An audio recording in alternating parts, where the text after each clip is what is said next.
show. This is such an exciting thing. In the last months, I've been interviewing this author, and I said soon to be author, now best-selling author, Grace Lynx Jenkins, author of Sight. Wow, it's got to feel great to be a best-selling author. Oh yeah, it feels awesome. Absolutely awesome. I remember I was so nervous when we first released it. I was like, oh, I don't know. I don't know if I'm going to even get an order. And then late that night, my editor texts me and she's like, it's a bestseller on Amazon. And I was like, oh my gosh, let me call everyone and tell them. It feels so good. It feels really good. I mean, it's you got to see it and said, "Wow," and it feels great because this is what you want to do, be an author. Explain that. Oh yeah. What I want to do more than anything else is to just write books for a living if I can. That has been the dream ever since I was in, I think, in high school.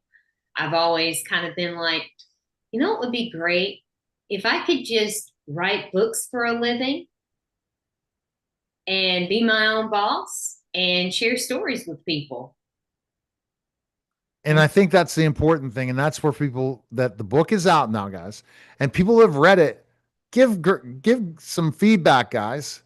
I mean, because I just love the storyline, the whole supernatural thing with Noah to the other characters to really breaking down some barriers, as we talked about in last week's podcast. Yeah. I am, yes, please, if you're able to, please review the book. It would mean the world to me. It would be great to know what people think. Exactly. And they're going to love it. I know it because I've heard from your team that your writing is unbelievable, especially for your age. So you're just going to keep writing, right? You're already writing the next book, aren't you?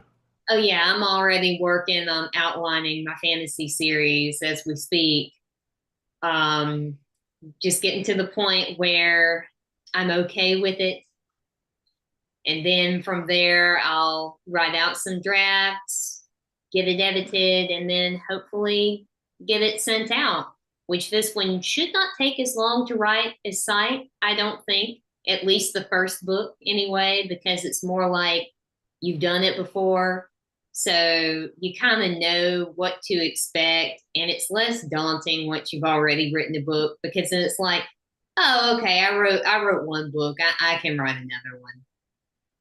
And then write another one and then another one. Crank them out. Crank them out.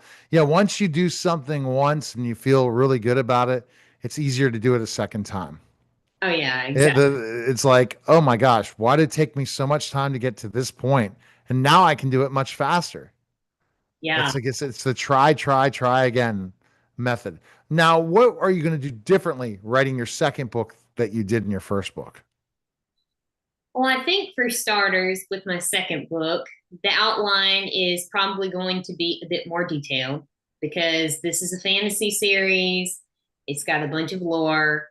I have different characters that I'm still working on because I'm not quite satisfied with them yet, but I think they'll get there. Um, and I just think that for the sake of the series not devolving into absolute madness toward the end, so that I don't write myself into a corner, I need to think of, okay, this is what happens all the way from the very first book to the last book. That way it'll be easier for me to go in and fill out all the pieces. I'm also writing things down lore wise and putting together a bunch of different stuff inside of one document. That way it's easier for me to keep track of the lore so that I don't have to deal with as many inconsistencies as I did when I was writing Sight, because I do know that there were a few inconsistencies because I was writing Sight over 3 years. So obviously you go back and you're like, I don't even remember writing that. I don't remember writing this. I don't remember writing that. And keeping up with that character, especially this is going to be a series. So you're really going to be paying attention and writing to remember these characters moving into the next series, in the next book. Yeah.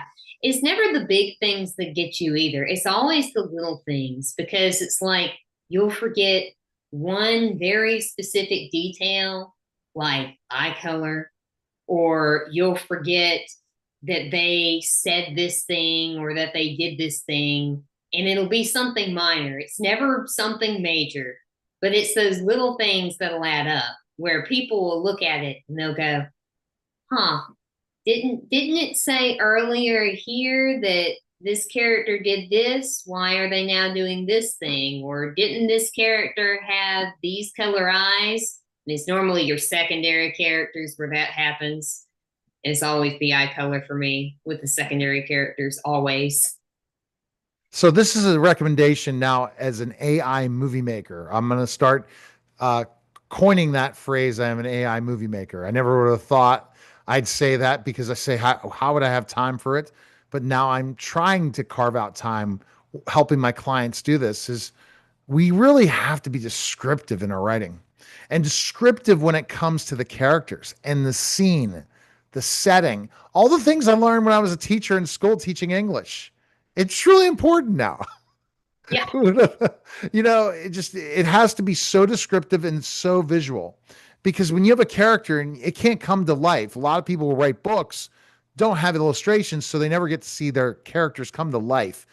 I think that's more important than ever when people are reading.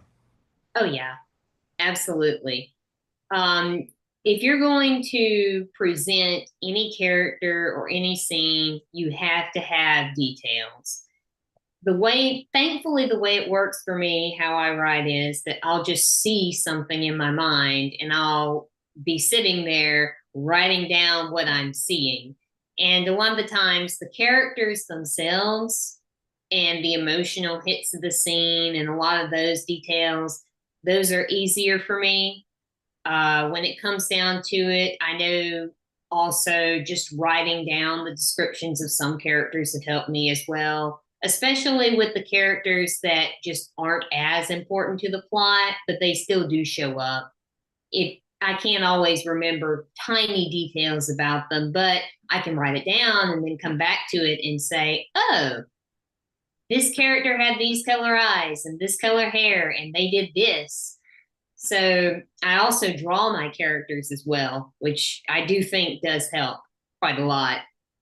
See, that is your secret genius. You are an artist, so you can see that those characters come to life, and that's what you're doing.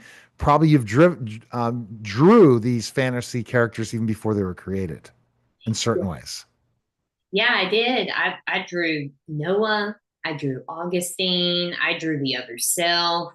The very first thing that I ever did when I got the idea for Sight was I sat down and I storyboarded just the scene at the very beginning of the book.